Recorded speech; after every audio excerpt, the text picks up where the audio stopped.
महाराष्ट्रावर वरुण राजा चांगलाच मेहरबान आहे।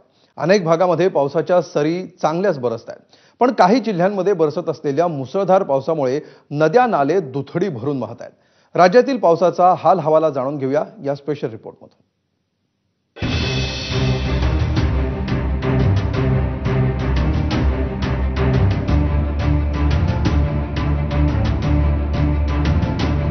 नाशिकमध्ये गेल्या काही दिवसांपासून पावसाची संततधार सुरूच आहे। मुसळधार पावसामुळे गोदावरी नदीला पूर आलाय। सुरू असलेल्या पावसामुळे नाशिकच्या गोदावरीला गेल्या 17 दिवसांपासून पूर असल्याचं आपल्याला पाहायला मिळत आहे आणि त्यामुळे दररोज जी होणारी गोदावरीची महाआरती आहे ती अशा पद्धतीने पुरामध्ये होताना आपल्याला पाहायला मिळत आहे। पण या पूर परिस्थितीतही गोदा तीरावरची महाआरती संपन्न झाली।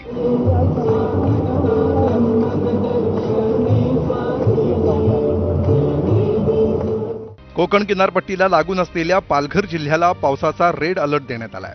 वैतरणा आणि पिंजाळ या नद्यांनी इशारा पातळी ओलांडली आहे। जिल्ह्यात मदतीसाठी एक एनडीआरएफची टीमही दाखल झाली आहे। पालघर जिल्ह्यासाठी काल रात्रीपासून सकाळपर्यंत रेड अलर्ट घोषित करण्यात आलं होतं आणि त्या अनुषंगाने आपण सर्व शाळांना सुट्टी सुद्धा दिली होती।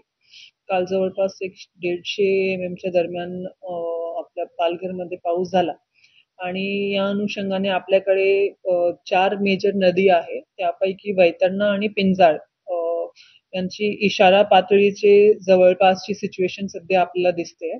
आपली जी सर्व यंत्रणा आहे ती सतर्क आहे।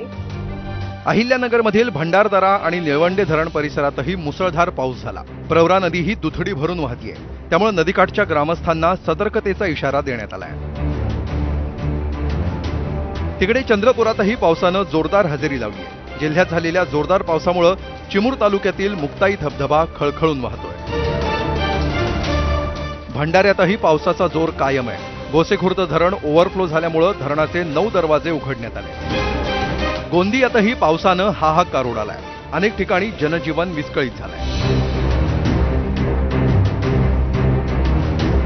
यवतमाळच्या घाटंजी तालुक्यात मुसळधार पावसामुळे नदी नाल्यांना पूर आलाय। नाल्याच्या पाण्यात वाहून गेल्यामुळे दोघांचा मृत्यू झालाय। तिकडे साताऱ्यातही मुसळधार पावसामुळे कोयना आणि कृष्णा नद्या पात्र सोडून वाहत आहेत। कोयना धरणातूनही विसर्ग सुरू केल्यामुळे आसपासच्या गावांना सतर्कतेचा इशारा देण्यात आलाय।